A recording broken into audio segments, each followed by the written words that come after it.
గురించి మాట్లాడకపోవడం ఆయన యొక్క నైజం అని చెప్పి తెలియజేస్తున్నాను. ఇష్టానుసారంగా మాట్లాడుతున్నాడు. వంగవీటి రంగా గారిని చంపిన దాంట్లో చంద్రబాబు నాయుడు ఉన్నాడని నేను అడుగుతున్నాను. ఆన్సర్ చేయి. ప్రథమ ముద్దాయి కొడుకు, ప్రథమ ముద్దాయి చనిపోయాడు, కొడుకు ఎక్కడున్నాడు?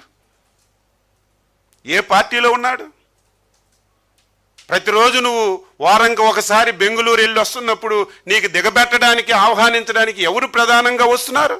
ఆన్సర్. అంటే ఏది పడితే అది మాట్లాడతామంటే ప్రజలు విశ్వసిస్తారా, నమ్ముతారని చెప్పి నేను అడుగుతున్నాను.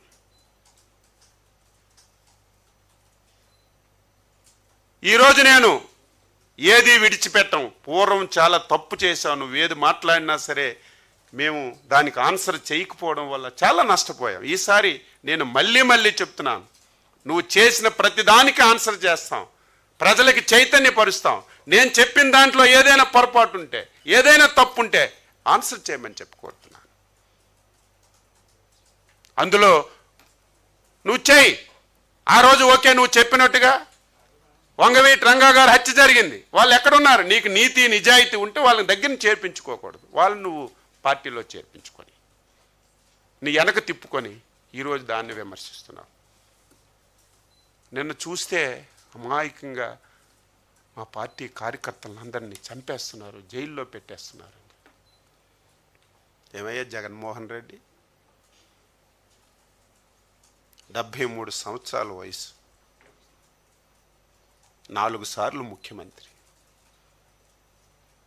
4 సార్లు ప్రతిపక్ష నాయకుడు, దేశంలో ప్రతి ఒక్కడు గర్వించదగినటువంటి నాయకుడు.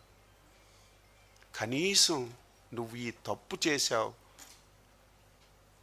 నోటీసు కూడా ఇవ్వకుండా అరెస్ట్ చేసి 53 రోజులు జైల్లో పెట్టావు.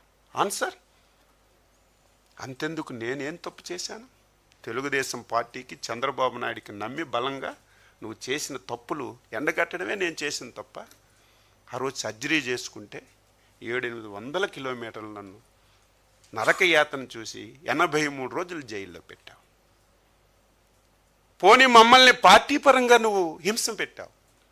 నీ ఫ్యాను గుర్తు మీద గెలిచినటువంటి రఘురామరాజును కూడా చిత్రహింసలు చేసి, కస్టోడియల్ టార్చర్ చేసి ఆయన్ని జైల్లోనే చంపాలని ప్రయత్నం చేశాం. ఆ రోజు భగవంతుడి దయ, అందరి దయతో హైకోర్టు, సుప్రీంకోర్టు, మిలిటరీ హాస్పిటల్స్ అన్నీ యాక్టివేట్ అయ్యారు కాబట్టే ఆ రోజు రఘురామరాజు బతికాడు తప్ప, లేకపోతే రఘురామరాజు బతికే పరిస్థితి లేదు.